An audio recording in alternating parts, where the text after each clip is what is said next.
get started, firstly, thank you very much everyone for being here. It's my pleasure to be able to present my pre-submission seminar for my research, which is looking at the effects of outdoor adventure education on healthy psychological development in teenagers. So the outdoor program which makes up an intervention in my research is called Glengarry.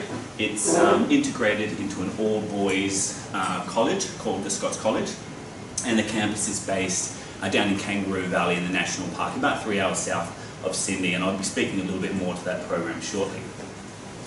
Firstly, thank you to the panel, our chair Dr. Jung, as well as Professor Parker and Dr. Dillon for your assistance today. Now, because I'm moving really towards the end of my candidature, my supervisor and I thought it'd be a good opportunity to present the full project. So I'll be approaching the session as per the previous format of pre-submission seminars. With that in mind, I'll start with an introduction and overview of the area of research and rationale for my project, followed by some key methodology, and then I'll move into the two major studies, including the results, before moving to the floor for any questions and discussion. Firstly, I'd like to convey my deep gratitude to all of my supervisors who have really supported and encouraged me through this whole journey. It has been a wonderful learning experience. So thank you, Dr. Yap, Dr. Dickey isn't here, Dr. Guwa, and as well, of course, Professor Marsh, who is amazing, and through every step of this journey has left me feeling encouraged about my progress and research direction. I've learned a great deal from Professor Marsh, including how to sound and speak like a world-class academic, so thank you very much. And I'd just like to take a moment to also thank the Scots College and the staff from Glengarry, the outdoor program, who have made this research possible. So, as you all know very well, adolescence is a time of rapid change in biology as well as psychosocial functioning. And this can certainly make for a stressful time, which is marked by a number of unique risk factors. However, adolescence is also a time of transformation and opportunity, which offers a critical window to get young people involved in the type of experiences which will help them realise their inner capacities and develop into strong, capable and confident individuals. When people ask me about my research and I say I'm looking at outdoor adventure education, the follow-up question is often, what exactly does that entail? Due to the diversity and experiences that these programs offer, there's no one clear, unified definition of what outdoor education is. However, Mathew, Marsh and Richards say these programs generally occur in outdoor wilderness settings, involving groups of up to about 16 participants who engage in mental and physical challenges, which are facilitated by a leader. While there's great diversity in the balance between these characteristics, they go on to say that the common denominator of all programs is that they involve doing physically active things away from a person's normal environment. So being embedded in experiential theory, outdoor education is, as Dewey states, education of, for and about experience. Outdoor education has been linked with benefits in some of the most widely studied psychological outcomes. However, the Gass and colleagues' synthesis of 9 meta-analyses found self-concept to be a particular emerging theme. The major reviews by Neil, as well as Hattie, Marsh and Richards, associated outdoor education with benefits in multiple facets of life effectiveness, whereas the meta-analyses by Kaysen and Gillis and Hans demonstrated outdoor education to be associated with increases in locus of control of effect sizes ranging from 0.3 to 0.38. So the key constructs of self-concept, life effectiveness and locus of control appear to be well positioned within the body of literature. So my research draws on self-determination theory, something you'll be somewhat familiar with. So this is an empirically derived framework that proposes all humans are active and motivated to integrate knowledge and skills from their environment. The theory holds that we all have 3 basic psychological needs: autonomy, relatedness and competence. Satisfaction of these fosters intrinsic motivation and volitional functioning, which is essential for optimal growth, development and wellness in adolescence. So in the context of outdoor adventure education, and according to SDT, supporting students' basic psychological needs allows them to to engage in the program in a self-initiated way, which therefore allows them to more fully assimilate the experiences and the skills that they learn from that experience. So each of these images is from the program itself. You might recognise someone in there. It's called Glengarry. It's a compulsory 5-month program from the Scots College, which again is an all-boys school.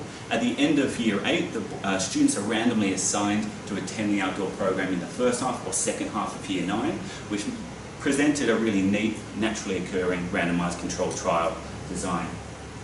The outdoor program has a fully accredited outdoor component as well as a comprehensive academic component as well as an outdoor aspect, and involves residential living. So the students reside down in Kangaroo Valley and they have no access to mobile phones, computer games, TV and so on. So that helps them engage, minimises distractions and helps them get the most from the experience. So the program really caters to, or aims to cater to students of whole development. But despite these largely promising findings that are coming out of the wider body of literature, there are several long-standing and pervasive criticisms that have left the results labelled anecdotal, uncritical and over-ambiguous. Consequently, we're seeing a decline in the position of outdoor education in Australian schools. So the first of these criticisms relates to design and implementation, so an absence of comparison groups, as well as small sample size and a lack of multiple pre-post-test measures. And ultimately these issues limit the controls over confounding variables in research. I was very fortunate, just going back to this, with my design it allowed me to overcome each of these issues. The next criticisms around measurement, so inappropriate selection of outcomes and measurement tools, as well as use of inappropriate or insufficient measurement models and dissemination of results that really prevents them from being synthesized from study to study. And then finally, last but certainly not least, there is substantial criticism in the lack of investigation and understanding into the underlying mechanisms in which outdoor education actually achieves its goals. And this certainly prevents the development of the most effective tailor-made program. So, my research, the overarching aim is to establish the link between outdoor education and healthy development in male teenagers, but also to explicitly examine the underlying mechanisms through which any effects that we see emerge. It's a quantitative study and there are 32 outcomes in the survey instrument, 133 items. So that my primary outcomes are self-concept, life effectiveness and locus of control. They were selected based off their predominant position within the body of literature, as well as their alignment with the specific goals of Glengarry, which provided the treatment context. I have a number of secondary outcomes, which sit within positive psychology, which also aligns with the philosophy of outdoor education in terms of identifying and catering and focusing on strengths and building the strengths of participants. So in overcoming previously stated limitations of research design, I've firstly got a multiple cohort structure. So I have the 2016 and 2017 Year 9 cohorts. It's got an extended baseline period, a randomly assigned weightless control condition, and a follow-up measure as well. So what we see is at the end of year 8, the students are assigned to attend the program either the first semester, being the treatment group, or the second half of the year, which presents the weightless control condition. All students completed the survey, all participating students completed the survey at T0, pre-test at T1, post-test at T2, and then treatment participants at our follow-up at T3. So the first study was psychometric, aiming to establish reliability and validity of the survey instrument. On the left are the listed hypotheses, the analyses or the cutoff estimates, and in each case these hypotheses were supported. So number one, I predicted that each of the 32 scales would show acceptable internal consistency. Next, that structural equation modelling would find each hypothesised instrument factor structure to be well represented within the participant sample. Next, that measurement would be stable over time. Then, when all instruments were modelled together as one big factor structure, as to represent how the survey was completed by the students at the time of administration, that would still hold up. And then finally, that that using multi-trait and multi-method paradigm that the construct conversion and discriminability would be acceptable. So here's all the results from the analysis. Sterling, please don't try and get into that. I'm not going to speak to it. But given previous issues with measurement, as well as the time and certainly learning on my behalf for the psychometric study, I thought I'd just pop in there. It's not an experience I'll never forget anytime soon. Okay, moving to study 2, this is where things get a bit more exciting, certainly for me. My first hypothesis predicted that the treatment would be associated with gains in my outcomes at the end of the program compared to weightless control participants. Next, that these effects would be maintained at 6 months follow-up, and then in some cases that I'd see sleeper effects, which is increasing benefits over the post-treatment interval. And number 3, predicted that students' baseline aptitude on each of the outcomes would not predict their sensitivity to experience gains through the treatment. So for example, students that started low in life effectiveness wouldn't gain more or less from the outdoor educational experience than student B that may have started high in life effectiveness. So the benefits would be equal.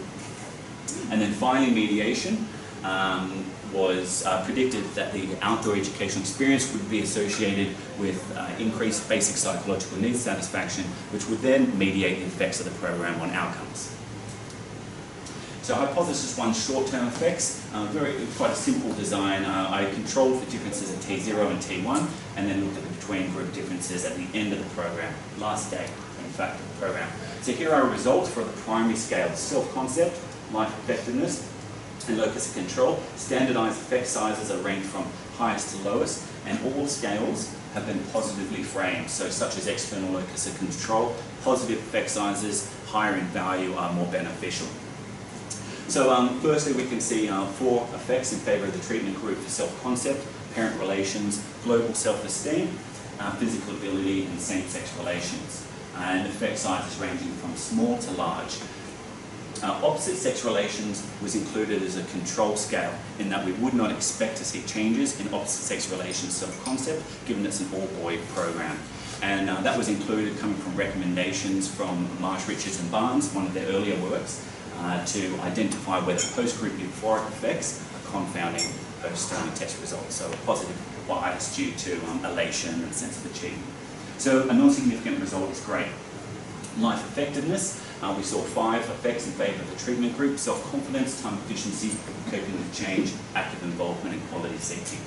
And then finally, for locus control, both scales, so reductions in external and increases in internal, showed moderate effect sizes. So the secondary outcomes, there were 8 of the, all except 2 showed moderate to large effect sizes, or small to large effect sizes. I won't have time to go through them all, but that was pretty, very promising. I was happy with that. Just speaking to basic psychological needs, relatedness showed the strongest effect size, and then competence, and then there was, which was somewhat surprising, there was no effect for autonomy, and greater autonomy satisfaction in favour of the treatment group. So hypothesis 2, looking at the long-term effects, again controlled for differences at T0 and T1. However, now I no longer had the weightless control to act as a comparison of follow-up. So as they had embarked on the outdoor program in this section here. So to try and address this limitation, I used the T2 post-test data for the weightless control group to act as the reference group against the follow-up data for the treatment condition. So here are our results for the primary scales: self-concept, life effectiveness, locus control at follow-up. So again, comparing to the post-test data of the weightless control. In the same format as before, only now the column on the right indicates the degree, the nature of any change from post-test to follow-up in effect size. So immediately we can see that due to 2 sleeper effects, we've got more effects coming through for self-concept than we had at post-test. The effect sizes aren't necessarily as large, but so global esteem at the top of that list, then physical ability, problem solving, opposite sex relations, and general academic self-concept. There was a significant diminishing effect for same-sex relations, which you can see there. Life effectiveness, there were 4 effects, so time efficiency, self-concept, self-efficacy, and stress management that maintained. And of noteworthy mention was, I was really pleased to see the global self-esteem, self-confidence, self-efficacy. These really powerful and important constructs, particularly in adolescents, were coming through and showing the largest effect sizes. And this is somewhat reflective, perhaps, of what a major study by Hattie showed that outdoor programs were most effective in enhancing self-esteem. So this could speak to that finding. And then locus of control, we saw on both accounts, we saw unfavourable diminishing of the effects there. Secondary outcomes, still a number of moderate and large effect sizes coming through. These are 3 sleeper effects, but of, again, interesting, speaking to self-determination theory, autonomy is now showing a favourable change in favour of the treatment groups that follow up. So all 3 basic psychological needs is now showing greater satisfaction. So this graph shows overall mean change for each of our primary outcomes. Firstly, this is self-concept. So across the 4 time points, extended base, pre-test, post-test, follow-up, these are the overall self-concept mean effect sizes for the 2 groups. So here we can see the baseline period, and when the treatment commences, this is the increase, and then that's relatively stable to the post-test follow-up. This dotted line is to reflect that we don't have equivalent data, but I'm using the post-test data to act as the reference group. So overall effectiveness, very similar shape graph. You can see the treatment occurs here, and that opens up, and that's quite stable. Locus of control certainly tells a different story. We can see increase occurring over the period of the treatment, and certainly a return to baseline and follow-up.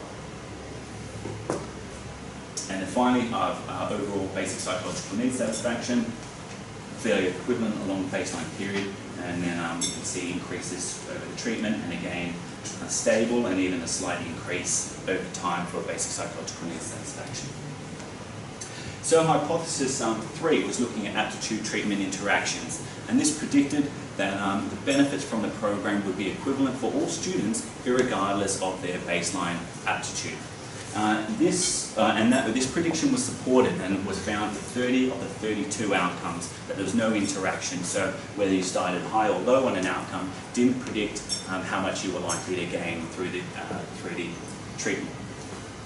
This was especially relevant to me because before I started the research and got familiar with the literature, I was working in an outdoor program, this outdoor program in fact, and based off my experience, I would have intuitively not hypothesized that this would have been the effect. And I would have thought that, because I was working as a psychologist, so with maybe 5% of the students who benefited from a bit more support, I would have thought that where the students that had more room to grow would show more growth. But then going through the literature and how different equivalent effect sizes were coming out of our research using samples of clinical samples where there was behavioural or social emotional difficulties, but the effect sizes were equivalent using across a number of outcomes. So that was fascinating, and ultimately shows that we've got a more robust intervention that's generalizable to with benefits that are available for all students. Okay, so the final hypothesis in mediation predicted that the treatment would be associated with greater needs satisfaction, which would in turn mediate the effects of the outdoor experience on our outcomes. The analysis controlled for differences of T0 and T1 for our outcomes, as well as baseline psychological needs satisfaction, and then looked at how increases in autonomy, relatedness and competence over the treatment period mediated the effects at post-test. So here is our mediation model for self-concept. We've got autonomy, relatedness and competence, and then we've got our 7 self-concept scales. There were 3 fully mediated effects: relatedness mediating same-sex relation self-concept, whereas competence fully mediated self-esteem and physical ability self-concept, and then partially partial mediation through relatedness for parent relations. And there was a nice but logical alignment between relatedness satisfaction and these socially orientated self-concept constructs, whereas competence mediated the effects of global self-esteem and physical ability, which are more about self-perceptions of competence and capability. Our model for this life effectiveness with locus of control, which we can see down here. There were 5 fully mediated outcomes, and there was one partially mediated, and we can see competence is certainly the dominant mediator in this model, providing most of the pathways to our outcomes. External locus of control, because again this is the effects of T2, was the only outcome that had a significant result that didn't show any form of mediation. Dubious. And then our final results for the secondary outcomes. There were 2 fully mediated. Resilience was fully mediated by competence, as well as school motivation and engagement thought. I know these scales won't be clear, but I can elaborate on those in discussion if needed. Whereas there was a partial mediation for all other effects that we saw, and also in this case a balance between relatedness and competence needs satisfaction, as with the mediators. So in summary, the outdoor educational program resulted in benefits, short and long-term benefits, and some of the most sought-after psychological outcomes in developmental literature. More specifically, these were seen, lasting change was seen in multiple facets of self-concept and life effectiveness, as well as other key personal resource areas of well-being, satisfaction with life, resilience, school motivation and engagement. So in overcoming issues around research design and measurement, this research with these results and effect sizes largely speak and advocate for the outcomes from the favourable outcomes from the larger body of literature, and demonstrate the valuable contribution that outdoor education can offer to the psychological development of teenagers. In examining the underlying mechanisms through which the program achieved these outcomes, I found firstly no systematic effects of baseline aptitude, and thus providing a more robust intervention where, based on baseline aptitude of the outcomes selected, the gains were equally available for all students. And finally, the short and long-term increases in basic psychological needs satisfaction provided an explanation for the effectiveness of the program and the results we saw, while also establishing a premise, a theoretical basis for self-determination theory in the design of outdoor programs as well as outdoor education research. Thank you.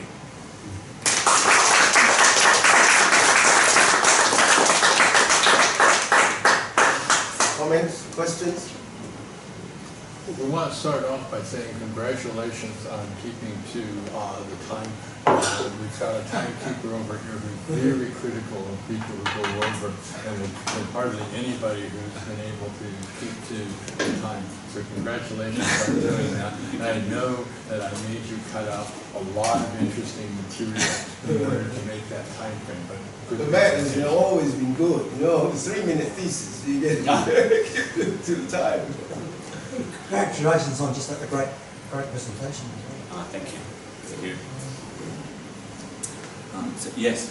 Did you say at the beginning there's been a decline in the number of these programs?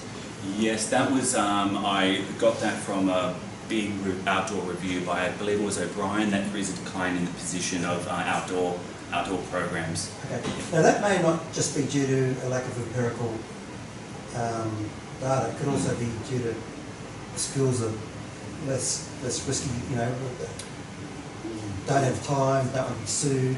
Yeah. Risk aversion. Pressures to focus more on the curriculum. Yeah. No, you're absolutely right. Yes. No. Yeah. Can I ask also, with the you use the opposite sex scale in there. What are some items in that scale? I make friends easily with members of the opposite sex. I make friends easily with girls. I get along well with girls. Okay, so it's more about practical, not attitudes or anything? No. So it's the perception of the strength of peer relations with the opposite sex. an ability to form positive I was relationships. going to say, if it was just attitudes, that could possibly change even though they're not in the company of females. Well, potentially because they're not in the company of females, being teenage boys in the All Boy program, they could, yeah, there's a number of influences if that was the case, but yeah. Yes? Matt, you talked about basic needs being the mechanism by which this program has its effect.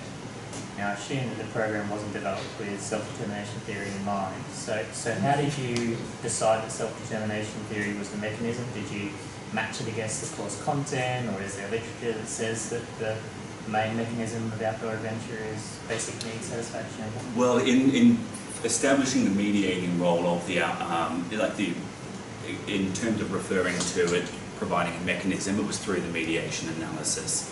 And in hypothesizing that there would be effect, it was there was the content analysis of the program and aligning really the core aims and the content of the program in terms of how it may foster a need satisfaction for relatedness, competence and autonomy.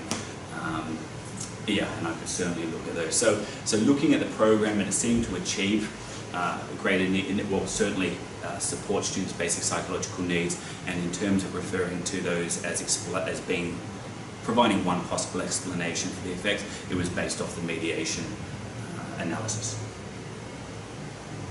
Yes? In SDT research, the big hitter, so to speak, is autonomy.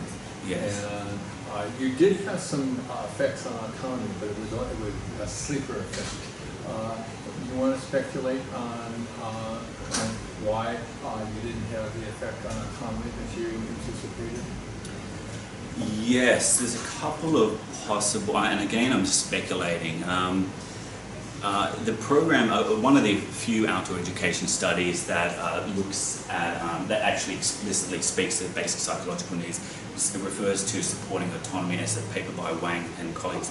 Autonomy as providing meaningful rationale and then the opportunity for choice and decision making.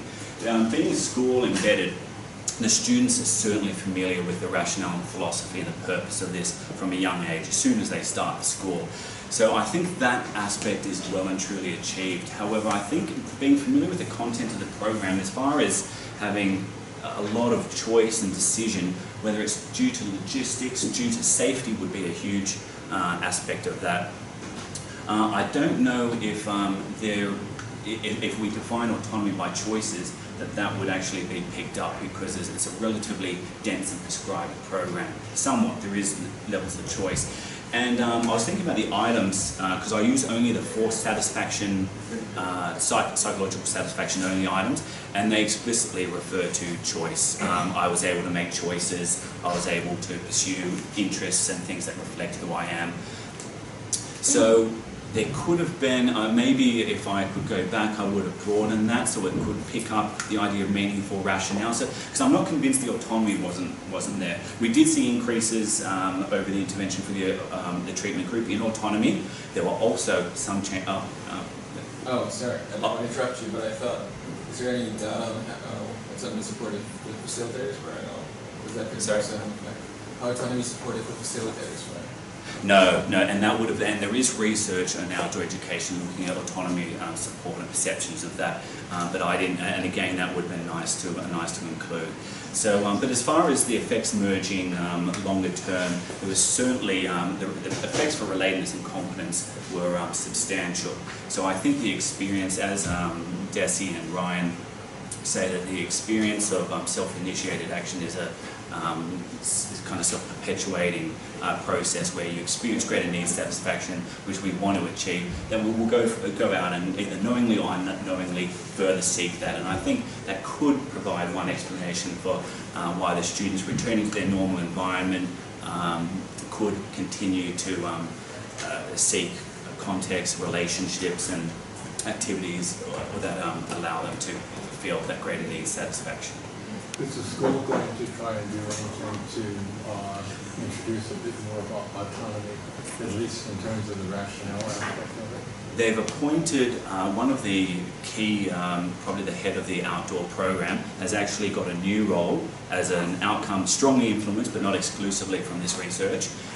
predominantly to focus on the transition to and from Glengarry. So I've had a number of meetings at Glengarry with this individual, and we're talking through some explicit processes to assist with the transition back to the META program, but more to the point in terms of more so fostering autonomy in different ways that can be doing through the program. So yeah, I'm really pleased with yeah, there's a big response. Yes. Two-part question. First part, how much time did you devote to matching memes to slides in this presentation? Second part. So one of the strengths of your thesis is the RCT component, and then you end with the mediation. I wonder whether you came across the issues of mediation in the context of randomized control trials, and whether you looked at, you know, some of the ways that have been developed to overcome those, like IMIA's stuff and that sort of stuff. Did you look at any of those new causal mediation methods? I'll go to the second question up first, otherwise I'll forget what it was. No, I didn't, is the short answer to that. If you, and I'd like to write down any particular references that I could go to, but if also if you have any suggestions or recommendations, I would welcome those. But I looked at, in terms of mediation, there's a lot of literature which really integrates basic psychological needs into interventions to provide a mediating mechanism, because it provides a really practical explanation for how those need satisfaction can promote engagement in an intervention which will foster greater results. But no, not specifically. And remembering the names, how do you know they're even right? I'm just sort of just off the cuff, just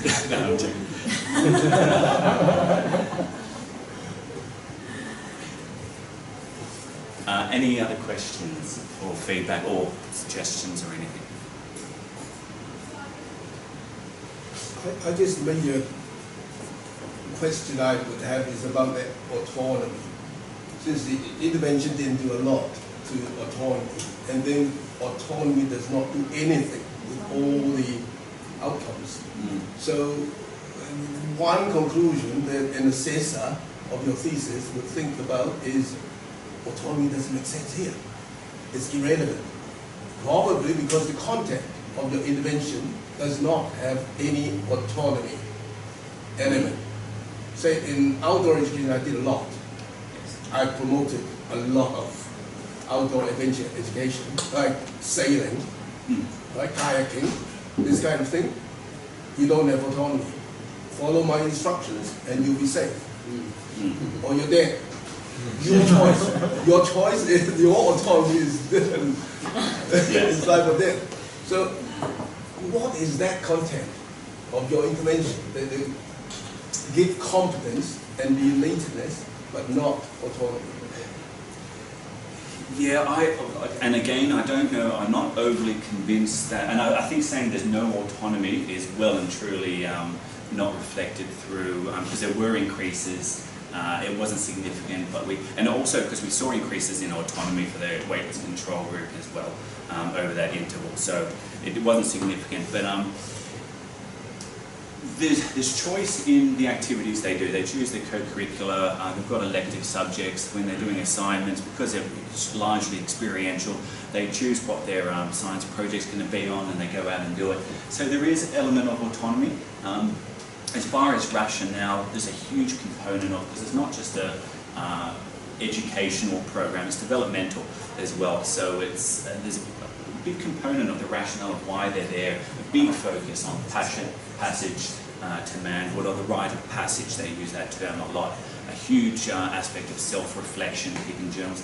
So I think that there is autonomy in it, but I don't know the answer of how we can really activate that as well, because it should be picked up, and again, if there's any recommendations, I'll take that directly to put on our idea list with the school. So it's still a bit unclear in that respect, but yeah, I'm not convinced there's no autonomy. Yes, any final questions? Toby, my 9-week-old son. Very good. Okay. All right, if there is no more questions, I'll ask the panel members to go into, we can try that room. right, thank you.